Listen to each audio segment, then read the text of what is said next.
السلام علیکم۔ آج میں آپ کے سامنے ہمارے نبی صلی اللہ علیہ وسلم کی زندگی سے جڑا ہوا ایک اور قصہ لے کر آئی ہوں جو کچھ اس طرح کا ہے۔ مکہ میں ایک عورت رہتی تھی جو ہمارے پروفٹ محمد صلی اللہ علیہ وسلم سے شدید نفرت کرتی تھی، اور جس کی بس ایک ہی وجہ تھی کہ ہمارے نبی صلی اللہ علیہ وسلم اللہ کی گواہی دیتے تھے اور وہ عورت بتوں کی پوجا کرتی تھی۔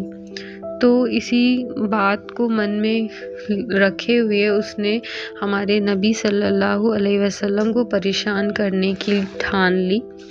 ایک بار جب ہمارے نبی صلی اللہ علیہ وسلم اس راستے سے گزر رہے تھے، اس عورت کے گھر کے نیچے سے، تو اس نے سارا گھر کا کچرا ان کے اوپر ڈال دیا، اور یہی سلسلہ چلتے رہا کئی دنوں تک، پر ہمارے نبی صلی اللہ علیہ وسلم نے خاموشی بنائے رکھی، ایک لفظ بھی اس عورت کو نہیں کہا۔ ایک دن جب وہ اس راستے سے گزر رہے تھے تو انہیں وہ عورت چھت پر نہ دکھی اور ان کے اوپر کوئی کچرا بھی نہیں گرا، تو انہیں لگا کہ کہیں اس عورت کو کچھ ہو تو نہیں گیا۔ یہ سوچ کر انہوں نے اس کے گھر پر دروازہ کھٹکھٹایا۔ اندر سے آواز آئی کہ کون ہے، میری طبیعت بالکل بھی ٹھیک نہیں ہے۔ ہمارے نبی صلی اللہ علیہ وسلم نے کہا کہ کیا تمہیں کسی چیز کی ضرورت ہے، کیا میں اندر آ سکتا ہوں؟ اندر گئے تو اس عورت کو انہوں نے بہت ہی بیمار حالت میں دیکھا۔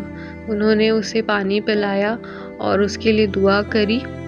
وہ عورت بہت ہی شرمندہ ہوئی اپنے رویے سے اور معافی مانگی انہوں نے ہمارے نبی صلی اللہ علیہ وسلم سے، اور ہوا یوں کہ ہمارے نبی صلی اللہ علیہ وسلم روز اس عورت کے گھر پہ جاتے رہے جب تک وہ بالکل ٹھیک نہیں ہو گئی۔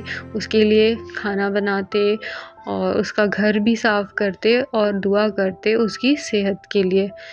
اس طرح سے وہ عورت بالکل شرمسار ہو گئی اور وہ ایمان لے آئی۔ کلمہ پڑھ کر اس نے مسلمان بن گئی وہ۔ اللہ حافظ۔